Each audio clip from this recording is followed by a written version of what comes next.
Hello दोस्तों, कैसे हो? काफ़ी दिन बाद हम मिले हैं। और जो अपना टैक्सेशन के अपडेट्स हैं, सी एस स्टूडेंट सबके अपडेट्स वगैरह काफ़ी टाइम से वीडियो नहीं आ रही थी हमारे चैनल पे। अब कंटिन्यू वीडियोस वगैरह आएंगी। और मैं आपको बताना चाहूँगा कि इस वीडियो को बनाने का मेन ऑब्जेक्ट है, जो छोटे छोटे व्यापारी होते हैं उन्हें कैसे अपनी इनकम ITR में दिखानी चाहिए और इनकम टैक्स की कौन सी स्कीम को उसको ऑप्ट करना चाहिए। इसको टेक्निकल लैंग्वेज में बोला जाएगा सेक्शन 44AD। तो अगर मैं ऐसे बोलूँगा सेक्शन 44AD क्या होता है, प्रिजम्पशन टैक्स है, तो ये क्या है कि नॉर्मल पर्सन जो है उसको थोड़ा सा सरल भाषा में बोलूँ, आसान भाषा में समझाना मुश्किल होगा। तो मेरा मेन ऑब्जेक्ट यही है कि टेक्निकल ना करके इसको सिंपल बनाया जाए और आपके साथ नॉलेज शेयर की जाए। तो मैं सी साउंड गुप्ता इस वीडियो को स्टार्ट करता हूँ और बताता हूँ मैं आपको कि भाई मतलब जो छोटे छोटे व्यापारी हैं, किराने वाले हैं, या मैं बोलूँ छोटा मोटा काम करते हैं, तो उनके मैं जो भी प्रॉब्लम्स हैं, जो भी उनके डाउट्स हैं, वन बाय वन सारे क्लियर करेंगे।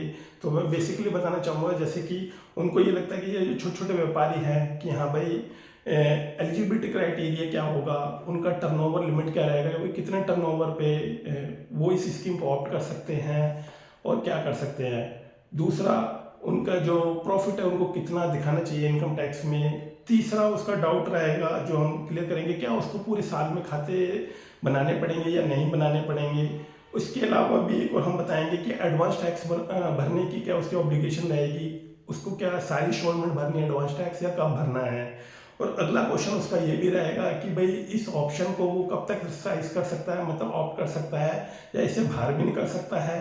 तो इन सभी बातों का हम इस वीडियो में पूरी अच्छे से डिटेल डिस्कशन करेंगे। तो वीडियो पे बने रहना, इसको स्किप मत करना, क्योंकि वन बाय वन सारी चीज़ों को मैं क्लियर करूंगा। मेरा मेन ऑब्जेक्ट है सिंपल बनाना लोगों को।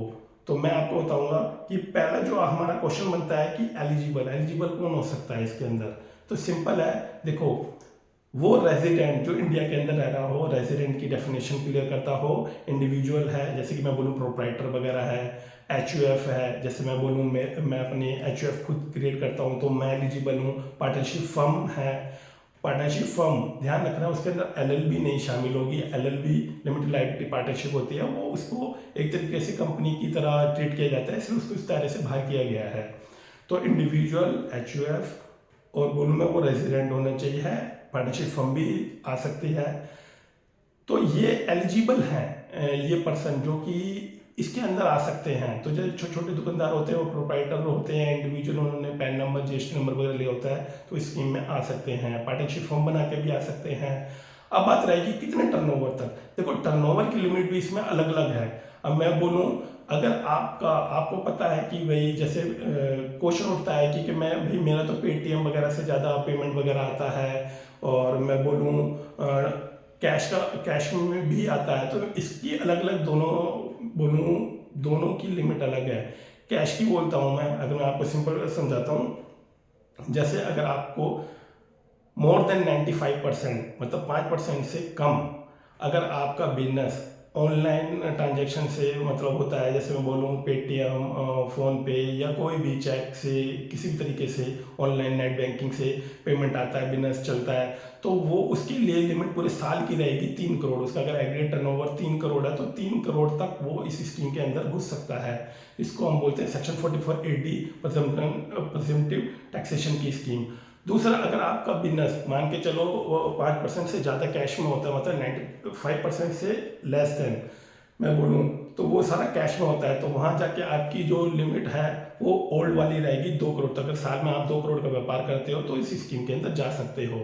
अब तीसरा क्वेश्चन होता है कि भाई हाँ ठीक है, हम एलिजिबल भी हो गए और इसके हमारे टर्नओवर लिमिट का भी हमें पता लग गया, तो भाई क्या इसका अंदर जो प्रॉफिट है हमें कितना दिखाना पड़ेगा। देखो, इसका सिंपल आंसर है कि भाई अगर आपका कैश में बिजनेस हो रहा है, पूरे साल अगर आप कैश में काम करते हो, तो सिंपल है 8%, टोटल सेल का 8% दिखा दो इनकम टैक्स की रिटर्न में, और वो उस पर टैक्स लग जाएगा।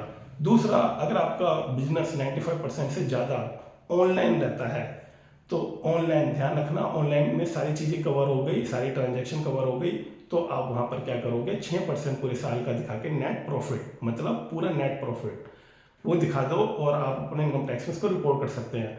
अब बात आती है आगे जाके क्या इसको एडवांस टैक्स पे करना पड़ेगा। बिल्कुल, इस पर भी अप्लाई करा है गवर्नमेंट ने कि भैया ये छोटे छोटे दुकानदार हैं, इनको क्या है साल में 4 इंस्टॉलमेंट नहीं देनी, इनको सिर्फ एक इंस्टॉलमेंट देखनी है, वो भी 15 मार्च को देनी है, और अपना एक इंस्टॉलमेंट अपना एडवांस टैक्स कैलकुलेट करके इनको दे देना है। अब बात करती है कि इनको खाते बनाने पड़ेंगे पूरे साल के, क्योंकि ये छोटे छोटे व्यापारी हैं, लोग ये पार्ट टाइम अकाउंटेंट रखते हैं, कहीं तो रखते ही नहीं, खुद ही हिसाब किताब रखते हैं। तो गवर्नमेंट ने साफ बोला है इनको अपने अकाउंट्स बनाने की, खाते बनाने की कोई भी प्रॉब्लम नहीं है, मत बनाओ। अपना सीधा सीधा है, कैश में ज़्यादा व्यापार कर रहे हो तो 8% दे दो प्रॉफिट का, सेल का 8% दिखा दो प्रॉफिट, और नहीं तो अगर आप अदर देन कैश कर रहे हो तो उसका 6% ऑफ टोटल सेल का दिखा दो। बस हम ये मान लेंगे आपके बुक्स ऑफ अकाउंट सारे मेंटेन है। अब बात आती है कि ऑडिट करानी पड़ेगी। यार देखो सिंपल है, गवर्नमेंट ने इतनी अच्छी रिलैक्सेशन दी है कि आप छोटे व्यापारी छोटी स्कीम में जाके अपना बिजनेस करो, क्यों इतने झंझट में पड़ते हो। लेकिन फिर भी कुछ बंदे ऐसे होते हैं कि अगर वो इस 8% 6% से कम प्रॉफिट दिखाते हैं, 8% 6% से कम प्रॉफिट दिखाते हैं, तो उस केस में गवर्नमेंट ने कहा है ठीक है, तो फिर तो अपना बुक्स ऑफ अकाउंट भी मेंटेन कर और अपने चार्टर्ड अकाउंटेंट से ऑडिट करा। इसको हम बोलते हैं टैक्स ऑडिट एक तरीके की। तो वो ऑडिट करानी पड़ेगी और उसको ITR फाइल करनी पड़ेगी। तो मेरा कहना है 8% यार दिखा दो, 92% का खर्चा क्लेम करके क्यों इतना दिमाग लगाते हो। अब बात आती है कि क्या मैं इसको कितने सालों तक इस ऑप्शन को एक्सरसाइज कर सकता हूँ। तो सिंपल है इसका, अगर मान के चलो 2025-26 में इस ऑप्शन को आप एक्सरसाइज करते हो, आगे जब रिटर्न भरोगे तो 25-26 से लेके आने वाले 5 साल तक आप इस ऑप्शन को एक्सरसाइज कर सकते हो, इसका यूज़ कर सकते हो, इस स्कीम का सेक्शन 44AD का। ध्यान रखो, अगर आप किसी भी साल इससे निकलना चाहोगे कि नहीं जी मैं तो अपना बुक्स ऑफ अकाउंट में मेंटेन करूंगा और मैं 8% या 6% से कम प्रॉफिट दिखाना चाहूँगा, ठीक है, तो गवर्नमेंट ने कहा उस साल से लेकर आने वाले 5 सालों तक फिर आप इस स्कीम में दोबारा नहीं आ सकते। तो ध्यान से, छोटे छोटे व्यापारियों के लिए वो थोड़ा रिस्की होता है, तो आप ध्यान से ये देख लो भाई, या तो दिखा दो टर्नओवर का 8% 6%, नहीं तो फिर सिंपल है अकाउंट्स के ऑडिट कराओ, बुक्स ऑफ अकाउंट मेंटेन करो और CA की फीस दो। तो मेरा तो मानना यही है कि आप छोटे व्यापारी हो, मत झंझटों में पड़ो, 3 करोड़ तक तो मजे लो इस स्कीम के। अब आगे जाके जो माइंड में क्वेश्चन आता है कि हमें इस स्कीम को यूज़ करने में हमारा फ़ायदा क्या है। मैं पूरा फ़ायदा है, अगर आप सिंपल फैशन है, अगर CA से टैक्स ऑडिट वगैरह कराओगे तो 10 से 15 20 25 30 हज़ार रुपये का खर्चा रहेगा, और अगर सिंपल इस स्कीम को 8% दिखा के 6% दिखा के प्रॉफिट दिखा दोगे तो मात्र 1000 2000 3000 रुपये में फीस लेके वो ITR आपकी फाइल कर देगा। बुक्स ऑफ अकाउंट भी मेंटेन करने की कोई ज़रूरत नहीं है, ना कोई क्वेश्चन डिपार्टमेंट उठाएगा, नहीं करेगा।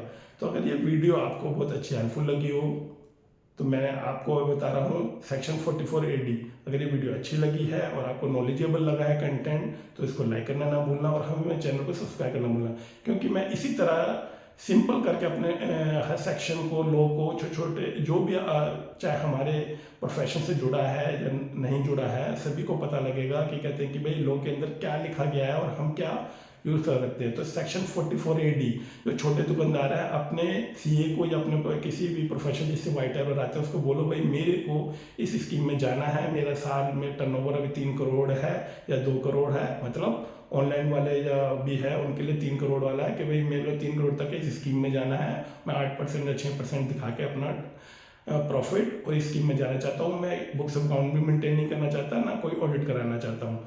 तो वो कॉम्प्लाइंस से, जो भी गवर्नमेंट के कॉम्प्लाइंस से उसे बच सकता है, अपने आप को फ्री रख सकता है।